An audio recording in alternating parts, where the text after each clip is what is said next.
अस्सलाम वालेकुम व्यूअर्स, मैं हूं समीना पाशा। उम्मीद है आप लोग खैरियत से होंगे। व्यूअर्स, कुछ आम खबरें और अपडेट्स लेकर इस व्लॉग में हाजिर हैं और ज़्यादातर खबरें आज सिर्फ इलेक्शन से जुड़ी हैं। आपको मालूम है कि इलेक्शन में अब बस घंटों का ही मेरा ख्याल है फासला बाकी रह गया है। आखिरी दिन है ये ऑलमोस्ट। जब आप ये वीडियो देख रहे होंगे तो इलेक्शन मुहिम का ये ऑलमोस्ट आखिरी दिन है।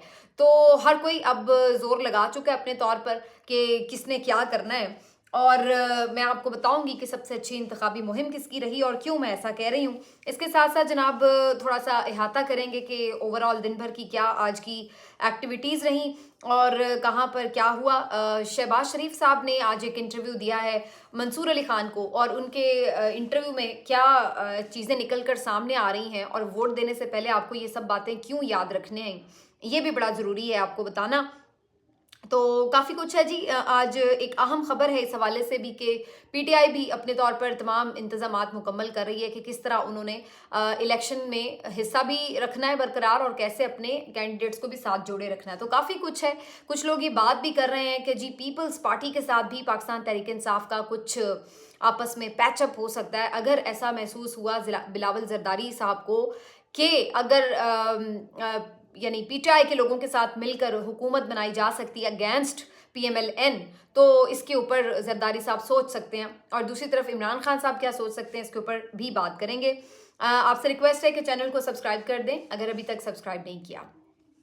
चलिए जी, शुरू हो जाते हैं। पहले तो कुछ अपडेट्स आपको मैं दे दूं। एक तो आखिरी 2-3 दिनों में एक कार्रवाई बड़ी ज़ोरों शोर से देखी गई है, वो ये कि अब डायरेक्ट उम्मीदवार ही उठाए जा रहे हैं और ख़ास तौर पर ऐसे हलके जहां पर इन्हें ये शक है कि ये उम्मीदवार तगड़े हैं और इन्होंने अच्छी कैंपेन भी कर ली है और यहाँ से जीतना मुश्किल है। और दूसरी तरफ जो जिताना मकसूद है किसी अहम कैंडिडेट को, तो वहाँ पर सूरत हाल में काफ़ी ज़्यादा इसी किस्म की दिखाई दे रही है कि वहाँ जोर ज़्यादा लगाया गया है। मशीनरी का इस्तेमाल, रियासती जुल्म और जबर ज़्यादा किया गया है। मिसाल के तौर पर आलिया हमजा का जो हल्का है वहाँ पर कंटिन्यूसली वहाँ से रिपोर्ट ये हो रहा है कि उनको इलेक्शन कैंपेन नहीं करने दी गई। वो तो खैर वैसे ही जेल में है, लेकिन जो उनके वर्कर्स वहाँ पर मौजूद थे वहाँ पर लोगों को बहुत ज़्यादा बड़ी तादाद में बार बार उठा लिया जाता है। और हद तो ये थी कि अब आखिरी दिनों में भी उनके पास पोलिंग एजेंट्स तक भी मौजूद नहीं थे।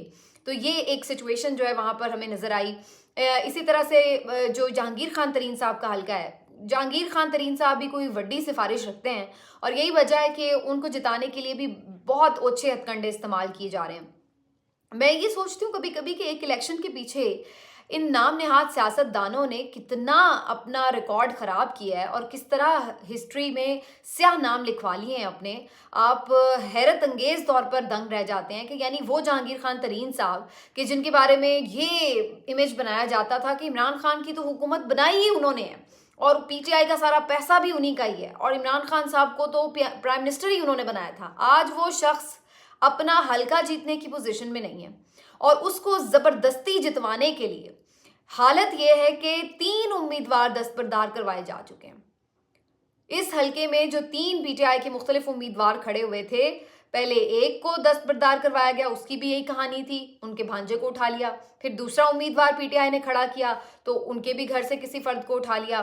फिर तीसरी खातून उम्मीदवार इफ़त सोमरो साहब साहिबा यहाँ से खड़ी हुई और अब खबर ये आई कि जनाब उनको भी गिरफ्तार कर लिया गया। और फिर उसके बाद एक खबर ये आना शुरू हो गई कि जनाब उन्होंने इलेक्शन से दस्तबरदार होने का ऐलान कर दिया है। अब एन इस पॉइंट के ऊपर अगर वो दस्तबरदार हो रही हैं, मुझे नहीं पता ये सेटल कैसे होगा क्योंकि अब तो बैलेट पेपर छप चुके हैं तो उन पे तो उनका नाम होगा। और अगर आप ये कहें कि जी पीटीआई किसी और को खड़ा कर सके तो वो भी पॉसिबल नहीं है क्योंकि अब वो किसी को भी जाके अगर कहें कि जी हम इनको खड़ा कर रहे हैं तो उसका नाम तो बैलेट पेपर पे नहीं होगा। तो अब ये इस पॉइंट के ऊपर दस्तबरदारी क्या अहमियत रखती है, ये तो मेरा ख्याल है एक अजीबो गरीब कन्फ्यूजन ही बन जाती है। लेकिन ये खबर आई है। इफ़त सोमरो साहब की एक वीडियो जारी हुई है और वो काफ़ी दिनों से चल भी रही थी क्योंकि ये उनकी गिरफ्तार होने से पहले की वीडियो थी जिसमें वो बता रही हैं कि उनके हलके में उन्हें कितनी मुश्किलात का सामना है और मुसलसल जहांगीर खान तरीन साहब के जो मुख्तलिफ नुमाइंदे हैं जो उनके नीचे ब्यूरोक्रेसी काम कर रही है, आके हरासा करती है लोगों को। और फिर उन्होंने इमरान खान साहब से वफादारी का हल्फ भी उठाया और कहा कि चाहे उनकी जान चली जाए वो पीछे नहीं हटेंगी अगर आप उन्हें जिताते हैं तो। लेकिन यहाँ पर जिताने की नौबत तो आई नहीं है, उससे पहले ही उन्हें अगवा कर लिया गया और उसके बाद ये भी नहीं देखा गया कि वो एक खातून है। ख़वातीन से ये लोग इतने घबराए हुए हैं, मैं तो ये देख के हैरान हो रही हूँ कि आप अंदाज़ा लगाएँ इनकी बुज़दिली का, कि बड़े-बड़े फन्ने-ख़ां बने फिरते हैं कि जी हम तो इधर से उधर गेम्स बना लेते हैं और ये वो। और हालत इतनी टाइट है कि ये जहांगीर खान तरीन साहब हों जो एक ख़ातून के मद्दे-मुक़ाबिल खड़े थे, और ये इनकी सिचुएशन थी कि जनाब ख़ातून वहाँ से अगवा हो गई हैं या गिरफ़्तार हो गई हैं।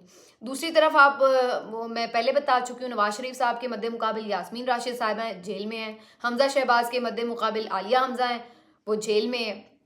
बड़े-बड़े लोगों के मद्दे-मुक़ाबिल ख़वातीन हैं और वो जेल में हैं, और ये लोग इसी तरीके से इलेक्शन जो है वो कॉन्टेस्ट करने जा रहे हैं।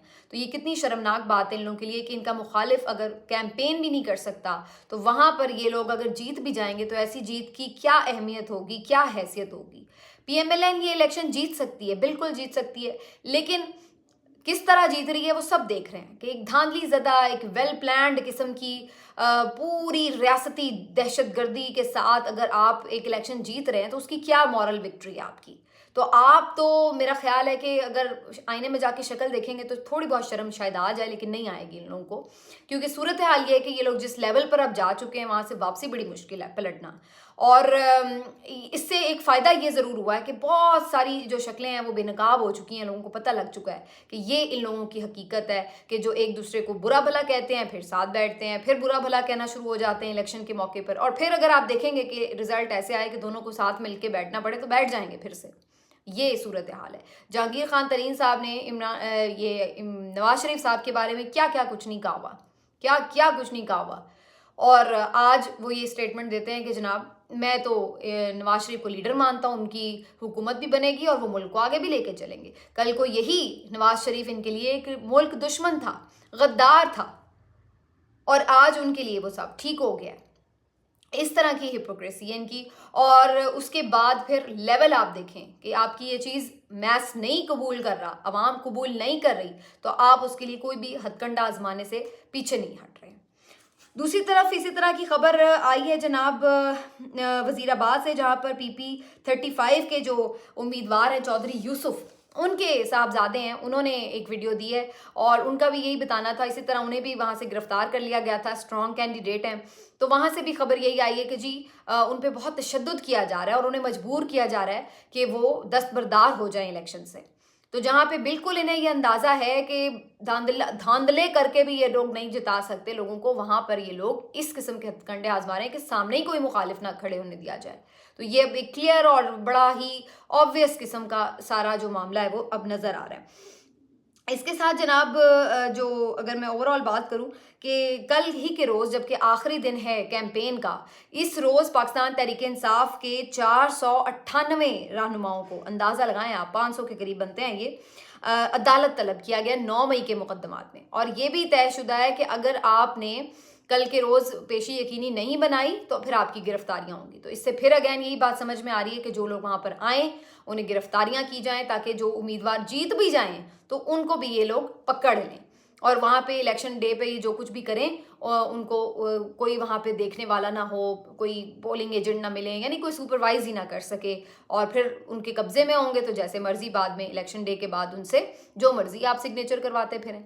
तो ये अब इन्होंने इसका प्लान बनाया 9 मई के आड़ में उन्हें बुलवाया जाए और फिर उनके साथ ये सारी चीज़ की जाए। तो ये 498 रहनुमाओं को इन्होंने कल आखिरी दिन कैंपेन के, मतलब आपको पता है कि कल आखिरी दिन है, हर कोई जो उम्मीदवार है उसका वोटर सपोर्टर है वो एक एक लम्हा उसको कीमती लगता है और वो चाहता है कि उसमें ज़्यादा से ज़्यादा मेहनत कर ले, क्योंकि यही वो दिन है आखिरी जिसके बाद उसके पास कोई वक्त नहीं होगा कि वो अपनी कैंपेन कर सके। और उसी दिन PTI के तमाम रहनुमाओं को बुला लिया गया है ताकि वो आखिरी दिन भी यूटिलाइज ना कर सकें। वैसे तो उन्हें वैसे भी नहीं यूटिलाइज करने दिया गया, लेकिन आखिरी दिन खासतौर पर ये उनके लिए तोहफा रखा गया है। अब ये सारी जो चीज़ें हैं उसके बावजूद भी आप देख सकते हैं बन्नू में बड़ा ही ज़बरदस्त किस्म का शेर अफजल मरवत साहब का जलसा, मस्ट क्रेडिट देना चाहिए शेर अफजल मरवत साहब को, क्योंकि जिस तरीके से उन्होंने इस खौफ के माहौल के बावजूद भी PTI की कैंपेन लीड की है, रन की है और बड़े बड़े इज्तिमात किए हैं, यकीनी तौर पर उनका वोटर सपोर्टर उनकी कॉल पर निकला है। इससे उनकी पॉपुलैरिटी में भी इजाफा हुआ है और उसके साथ उनका खुद भी हल्का जीतने की पोजीशन में है वो, और थर्डली उससे जो ओवरऑल एक एटमॉस्फेयर बना है केपी में वो बड़ा इंपॉर्टेंट है। तो बहुत ज़बरदस्त बन्नू में इनका ये जलसा था। पीटीआई ने इसके अलावा एक इलेक्शन सेल भी बना दिया है और इसका भी मकसद यही है कि इलेक्शन से रिलेटेड जितनी भी चीज़ें हैं, इंफॉर्मेशन है, वो सारी एक जगह पे आपको कलेक्ट होती हुई नज़र आ रही होगी। आप अगर अपना हल्का वगैरह मालूम करना चाहते हैं तो आप वहाँ पर फ़ोन करें। इस्लामाबाद का ये नंबर है, मैं आपको अगली वीडियो में नंबर भी दे दूंगी। और वैसे आप खुद भी उसको जान सकते हैं, हर जगह सोशल मीडिया पर वायरल कर देते हैं लोग हर तरह का नंबर, वहाँ से भी आप अपना हल्का नंबर, कैंडिडेट वगैरह मालूम कर सकते हैं। यानी जो लोग इंटरनेट यूज़ नहीं करते या उस तरह से पता नहीं कर पाए तो वो फ़ोन के ज़रिए भी ये काम कर सकते हैं। तो ये सहूलत भी मुतारिफ करा दी गई है। इसमें पूरा इन्होंने कंट्रोल सिस्टम बनाया है जिसमें ये तमाम पाकिस्तान से इंटरकनेक्टेड भी रहेंगे और उसके साथ साथ रिजल्ट्स जो आएंगे उनको भी देख रहे होंगे, मॉनिटर कर रहे होंगे। जो दिन भर पोलिंग की सूरत हाल रहेगी वो भी मॉनिटर करेंगे और कोई भी किसी किस्म के वाक़यात अगर होते हैं, धांधली के, कुछ भी इरेगुलरिटीज़ अगर कोई देखता है तो वो वहाँ पर उनको कॉन्टैक्ट कर सकता है। तो ये सारा एक इन्होंने बड़ा अच्छा सा ऑर्गेनाइज किस्म का हेल्प सेंटर भी बना दिया। अब ये सारा कुछ तो हो रहा है, लेकिन इसके अंदर अब जो ज़्यादा एक देखने की बात है वो ये कि फिर आखिर इलेक्शन कैंपेन सबसे अच्छी की किसने।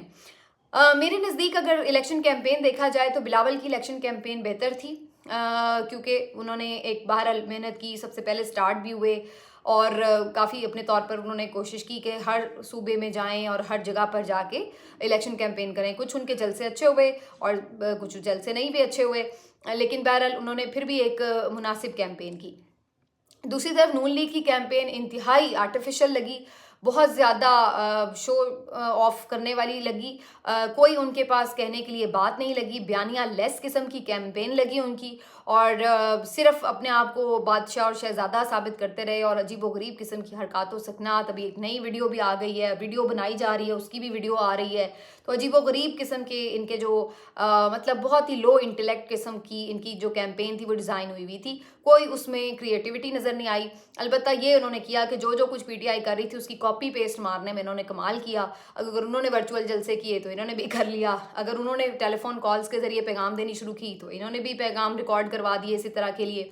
फिर अगर उन्होंने जो सोशल मीडिया है उस पर टिकटॉक्स बना के अपने वो बनाए यानी इंतखाबी निशान के हवाले से, तो इन्होंने भी कोशिश की कि वहाँ पर थोड़ा बहुत जो है वो किया जा सके। तो इस तरह की सारी कॉपी पेस्ट किस्म की कैंपेन जो है वो पीटीआई की पीएमएलएन करती रही और इन्होंने कोशिश की अपने तौर पर, लेकिन वो जज्बा, वो जान नज़र नहीं आई इनके कैंपेन में। एक दो जगह इनके अच्छे जलसे हुए थे। इनका जो जलसा हुआ था मानसरा में वो एक अच्छा जलसा था, फिर इसी तरह सियालकोट में भी एक बेहतर जलसा इन्होंने किया, लेकिन बाकी कोई बहुत ज़्यादा जगहों पर एक बहुत बड़ा क्राउड जमा करने में नाकाम नजर आए। इनके पास कुछ कहने के लिए था नहीं, सिर्फ मोटरवे मोटरवे मोटरवे मोटरवे, आगे मोटरवे, पीछे मोटरवे, दाएं मोटरवे, बाएं मोटरवे, इसके अलावा उनके पास कोई नहीं था कुछ कहने के लिए कि मोटरवे के अलावा भी कोई विजन हो सकता है। तो बहुत महदूद किस्म की सोच लगी इनकी इस पूरी कैंपेन में जो बयानिया था। और सबसे बेहतरीन कैंपेन जो थी वो पाकिस्तान तहरीक इंसाफ की थी।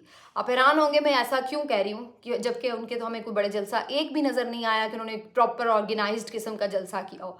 तो बात ये कि सबसे जो इम्पोर्टेंट बात है वो ये कि उन्होंने जिन हालात में कैंपेन की है उन हालात में इनमें से कोई पार्टी होती तो वो इलेक्शन लड़ती ही ना, पहली बात। दूसरी बात ये कि इलेक्शन का रिजल्ट जो मर्जी आए, मैं समझती हूँ पाकिस्तान तहरीक इंसाफ जीत चुकी है। जो मज़ाहमत उन्होंने कर दी है और जिस कदर मेहनत उन्होंने कर दी है और जो उन्होंने तारीख लिख छोड़ी है, उसके बाद अब हार जीत मायने नहीं रखती मेरे नज़दीक। तो वो जीत चुके हैं, जितना वो कर सकते थे, जितना वो लड़ सकते थे वो लड़े हैं और भरपूर लड़े हैं। अब ये बात वहाँ पर आ गई है कि आखिरी बॉल है, वहाँ पर छक्का चाहिए। अब वो छक्का अवाम ने मारना है, तो वो अब छक्का जो है वो अवाम के हाथ में। अब वो अगर 8 फरवरी को आके छक्का मार देते हैं तो जीत उनकी हो जाएगी। अगर अवाम 8 फरवरी को बाहर निकलकर छक्का नहीं मारते तो वो हार जाएंगे। लेकिन मेरे नज़दीक यहाँ तक वो अगर मैच को ले आए हैं कि आखिरी बॉल पर छक्का चाहिए, तो इसका मतलब ये है कि वो जीत चुके हैं। उन्होंने मैच बना लिया है तमाम तर मुश्किलात के बावजूद कि अंपायर्स भी मिले हुए थे, पिचें भी उखाड़ दी गई, हाथ पांव भी बांध दिए गए खिलाड़ियों के, हर चीज़ कर दी गई। इसके बावजूद भी उन्होंने हिम्मत नहीं हारी और वो लगे रहे हैं और वो यहाँ तक ले आए। तो मैं नहीं समझती कि अगर ये हार भी जाती है पीटीआई ये इलेक्शन तो ये कोई बड़ी बात है। इलेक्शन बहुत आते हैं, आगे भी आते रहेंगे इलेक्शंस, कोई पता नहीं अगले साल भी इलेक्शन हो रहा हो मुल्क में, तो इलेक्शन आते जाते रहते हैं। सियासी जमातें भी कभी कमज़ोर होती हैं, कभी ताकतवर होती हैं, कभी वो बहुत बड़ी तादाद में पार्लियामेंट में होती हैं, कभी बहुत महदूद नशिस्तें हासिल कर पाती हैं। तो ये उतार चढ़ाव कोई पहली दफ़ा हम नहीं देख रहे कि कोई जो यानी पार्टी है उसको कम नशिस्तें अगर मिलेंगी तो वो पता नहीं क्या हो जाएगा। ऐसा हो जाता रहा है, लेकिन इस तरह के हालात की बात नहीं हुआ। लेकिन ये हमने देखा है कि जमातें मुश्किल अच्छे बुरे हालात में सर्वाइव करती हैं। इन्होंने जिस बदतरीन हालात में सर्वाइव करके दिखाया है, ये उनकी एक क्रेडिट की चीज़ है। तो मैं समझती हूँ कि उनकी कैंपेन इसलिए बेस्ट थी कि उन्होंने जिस तरह जिद्दत का इस्तेमाल किया, उसमें सोशल मीडिया को जिस तरह यूटिलाइज़ किया, ऐसी कोई जमात इस अंदाज से नहीं कर सकती थी और ना उन्होंने किया। दूसरा जो इनकी कैंपेन चलाने में अहम किरदार अदा किया, वो खुद पूरी रियासत का था। वो अदालतों ने भी किरदार अदा किया, उनकी कैंपेन अदालतों ने चलाई। ऐसे ऐसे फैसले दिए कि लोग खुद सारा सारा दिन बैठ के पीटीआई को डिस्कस करते थे, इमरान खान को डिस्कस करते रहे और उनकी कैंपेन चलती रही। लोगों के दिल में खुद ब खुद हमदर्दी आती रही कि इनके साथ क्या हो रहा है। इसी तरह इनकी जो कैंपेन थी वो पुलिस ने चलाई। पीटीआई के उम्मीदवार आगे आगे, सपोर्टर आगे आगे, पीछे पीछे पुलिस वाले भागते रहे भागते रहे भागते रहे। तो पुलिस ने वहाँ पकड़ लिया, वहाँ छोड़ दिया, वहाँ झपट लिया। ये करते करते इतनी खबरें बनवाई कि उनकी ऑटोमेटिकली कैंपेन होती चली गई। इसी तरह उनकी जो कैंपेन थी वो इन आरओज़ ने बनवाई, जिन्होंने कभी इनसे कागज़ नहीं लिए, कभी मुस्तरद कर दिए, कभी तमाशे किए, कभी कुछ किया। तो इन आरओज़ ने भी पीटीआई की कैंपेन चलाई। इस इलेक्शन कमीशन ऑफ पाकिस्तान ने भी पीटीआई की कैंपेन चलाई कि इस तरीके से उनके साथ एक नारवा सलूक रखा गया, इस तरह की उनके साथ सिचुएशन रखी गई। हर मामले में उनसे बल्ला छीनने से लेकर, उनके इंट्रा पार्टी इलेक्शन कलअदम करार लेने से लेकर, उनके मुख्तलिफ उम्मीदवारों को मज़ाक़ा ख़ेज़ किस्म के इंतखाबी निशान अलॉट करके और फिर उसके बाद उनके तमाम वोटर्स को इधर उधर फेंक फांक के, पूरे ख़ानदान के वोटर्स को इधर उधर फेंक, जितनी मैक्सिमम इलेक्शन कमीशन धांधली कर सकता था पीटीआई के ख़िलाफ़ उन्होंने की। और उन्होंने इस तरह से उनकी और कैंपेन चलाई, क्योंकि और लोगों के दिल में गुस्सा आया कि देखें सिस्टम से कैसे इसको आउट करने के लिए क्या कुछ हो रहा है। तो मैं ये समझती हूँ कि सबसे बेस्ट कैंपेन जो हुई है वो पीटीआई की हुई है, जहाँ पर हर एक ने उसकी हेल्प की है कि लोग उसकी तरफ खींचे चले आएँ, खींचे चले आएँ, खींचे चले आएँ। और अब बात आ गई है फिर वही बात कि अवाम के हाथ में कि उसने क्या फ़ैसला किया है और 8 फरवरी को वो क्या माइंडसेट लेकर आती है मैदान में, और क्या वो वाकई तमाम मुश्किलात अबूर करके पीटीआई के कैंडिडेट को कामयाब करने में अपना किरदार अदा कर सकेंगे या नहीं। लेकिन मैं तो आपको जैसे पहले कह चुकी हूँ, इस लेवल तक भी आ जाना मेरे नज़दीक ये भी उनकी जीत है। बाकी इन हारे हुए जो शिकस्त खुर्दा लोग हैं, इनकी जीत कोई मायने नहीं रखती। इनके हाल क्या हैं, आप आज शहबाज शरीफ साहब का इंटरव्यू देखें, जब उनसे एवनफील्ड अपार्टमेंट्स के बारे में सवाल हो रहा है तो उनको आज तक नहीं पता, जहाँ पे 4 साल बड़ा भाई रह के आ रहा है और उसके बाद ये वहाँ भाग भाग के उससे जाके मिल के आते थे, और अभी तक इनको ये नहीं पता कि वो एवनफील्ड अपार्टमेंट हैं किसके। शेमलेस पीपल हैं ये। आप अंदाज़ा लगाएं, ऐसा हो सकता है कि आप अपने भाई के अपार्टमेंट्स में जाके उनसे मिलते हैं और आपको ये ना पता हो कि ये अपार्टमेंट हैं किसके। यानी आप किसको बेवकूफ़ बनाते हैं यार। मतलब आप कह दें यार कि ये नवाज शरीफ साहब के हैं, या जी नहीं हुए मरियम नवाज साहिबा के हैं, क्या इसमें प्रॉब्लम है कहने में? क्यों आपका मुंह जलता है ये कहने में कि ये एवनफील्ड अपार्टमेंट्स हमारे हैं? बहाने लगा रहे हैं जी, हमारे तो जायदादें तकसीम हो गई, आगे हमें क्या लगा, जिसके पास जो आया मैं क्यों पूछूं। ऐसा होता है आपके घर में? क्या आपको पता ही ना हो कि आपके भाई के हिस्से में क्या आया है, या उसके घर जो है उसका किराए का है, या उसका अपना मकान नहीं है? क्या आपके घर में कभी ऐसा हुआ है कि आपको ना पता हो कि आपकी बहन अपने मकान में रहती है या किराए के मकान में रहती है? यानी आप किस दुनिया के लोग हैं यार, और आप लोगों को बिल्कुल ही चूंटियां समझते हैं, बिल्कुल ही भेड़ बकरियां समझते हैं। ये अब अवाम की बात है कि आप लोगों को यही लोग नमूने चाहिए कि जो ये इस किस्म की चीज़ें करते हैं, जो ये आपको आके बेवकूफ़ बनाते हैं और कितनी 30-30 साल से हुक्मरानी कर रहे हैं और आके कह रहे हैं आजमाए हुओं को ना आजमाए। आप अंदाज़ा लगा सकते हैं इन लोगों की सोच का। तो अब ये फैसला आपने करना है कि आपके नज़दीक यही सब ठीक है या इस निज़ाम को आपने बदलना है। ये कोई इमरान खान का मुकाबला नवाज शरीफ या जरदारी या बिलावल भुट्टो या शहबाज शरीफ से नहीं है। इस वक्त मुकाबला इमरान खान का है और वो इस्टेब्लिशमेंट के साथ है, सीधी बात है। और ये सब सिर्फ हरकारें हैं, मोहरे हैं। आपने इस निज़ाम के ख़िलाफ़ रहना है। आपको बेसिकली इमरान खान ने स्टेक होल्डर बना दिया है। आप कभी पहले नहीं रहे इस तरह के स्टेक होल्डर। आपको इमरान खान ने स्टेक होल्डर बना दिया है कि भाई अवाम की मर्जी चलेगी।